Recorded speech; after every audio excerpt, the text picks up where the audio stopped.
Miren, la muerte de un preso político, especialmente bajo custodia del Estado, rara vez es una historia simple. Y hoy justamente vamos a analizar el caso de Alfredo Díaz en Venezuela. Es un evento que de inmediato desató dos narrativas que no podrían ser más opuestas. ¿Fue una muerte natural o un crimen de Estado? Vamos a desglosar lo que dicen las fuentes. Ok, para entender bien esta historia vamos a seguir un camino lógico. Primero, nos vamos a meter de lleno en esas versiones tan contradictorias sobre su muerte. Después, es clave saber quién era Alfredo Díaz y cómo fueron las condiciones de su último año de vida. Luego, nos preguntaremos si su caso es algo aislado y al final veremos por qué todo esto tiene eco en los tribunales internacionales. Bueno, todo arranca con una muerte en una cárcel del Estado. Hasta ahí, un hecho. Pero a partir de ese momento, la historia se parte en dos. Surgen dos explicaciones que, la verdad, se contradicen en todo. Y aquí está el corazón del asunto, la pregunta central. ¿La muerte de Alfredo Díaz fue, como dice la versión oficial, una tragedia por causas naturales? ¿O fue, como denuncian muchos, el resultado final de una política de Estado deliberada? Y en esta tabla se ve clarísimo el choque de narrativas. Por un lado, la versión oficial que habla de un infarto, algo repentino, y que asegura que sus derechos siempre estuvieron garantizados. Pero por el otro, la familia y la oposición pintan un cuadro completamente diferente. Una muerte que fue la consecuencia de meses de abandono, de negligencia médica. Esta pregunta de su esposa, ¿qué pasó con mi esposo? ¿Me lo mataron? Es que lo resume todo. Encapsula esa desconfianza total en la versión del Estado y se convierte en un grito, en un reclamo por una investigación que sea de verdad imparcial. Pero, a ver, para entender de verdad la dimensión de todo esto, tenemos que hacer una pausa y preguntarnos, ¿quién era exactamente Alfredo Díaz? Porque su perfil político es una pieza clave en este rompecabezas. Es que no estamos hablando de un prisionero cualquiera, no, era un líder político de alto perfil, exgobernador, una figura muy importante dentro de Acción Democrática, uno de los principales partidos de la oposición. Tenía una trayectoria electoral muy significativa. Su carrera política, como vemos aquí, se vio interrumpida de forma abrupta en noviembre de 2024. Su arresto no fue un hecho aislado. Ocurrió justo en medio de una ola de represión contra la disidencia que vino después de unas elecciones presidenciales pero muy controvertidas ese mismo año. Ok, ¿y de qué lo acusaba el Estado? Bueno, los cargos eran gravísimos.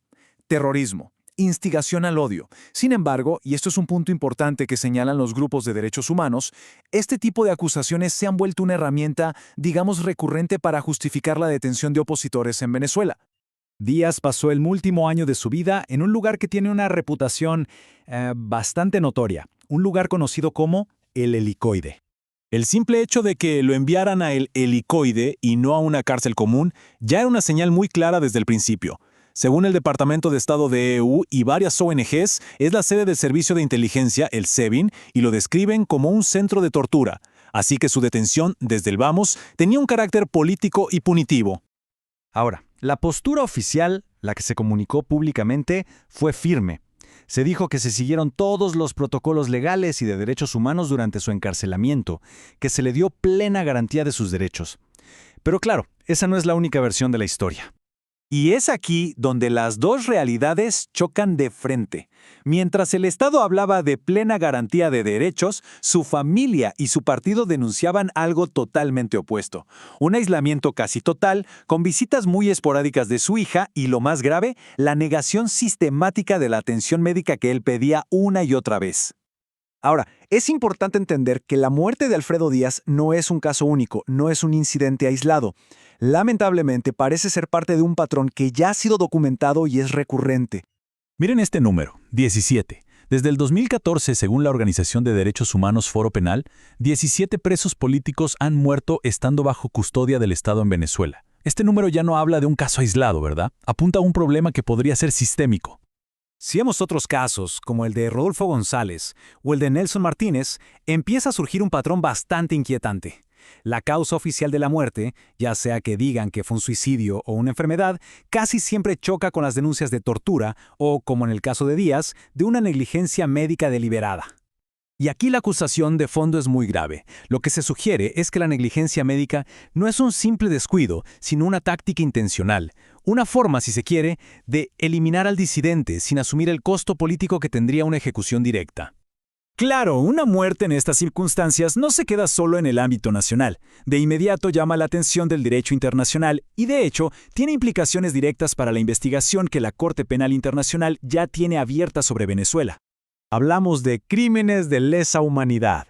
¿Qué significa esto? Según el Estatuto de Roma, son ataques generalizados o sistemáticos contra la población civil. Y el caso de Díaz se presenta como un posible ejemplo de esto, específicamente en las categorías de persecución y otros actos inhumanos, como podría ser la negación de atención médica. Y aquí entra en juego algo muy importante, el Protocolo de Minnesota. Este es un manual de la ONU que básicamente cambia las reglas del juego. Considera que toda muerte bajo custodia del Estado es potencialmente ilícita. ¿Qué quiere decir esto? Que la carga de la prueba se invierte. Ahora es el Estado el que tiene que demostrar, con una investigación transparente y creíble, que no fue responsable. Ya no alcanza con un simple informe médico. Entonces, cada pieza de este rompecabezas, la naturaleza política del arresto, las condiciones en el helicoide, la negación de atención médica, todo esto suma. Se convierte en evidencia que fortalece esa investigación más grande sobre crímenes de lesa humanidad en Venezuela que lleva la Corte Penal Internacional. Y al final, este caso nos deja frente a una pregunta fundamental sobre la justicia. Cuando las mismas instituciones que deberían proteger una vida son las acusadas de quitarla, ¿quién puede hacer que rindan cuentas? Esto resalta el papel tan crucial y a la vez tan complicado que juega el derecho internacional.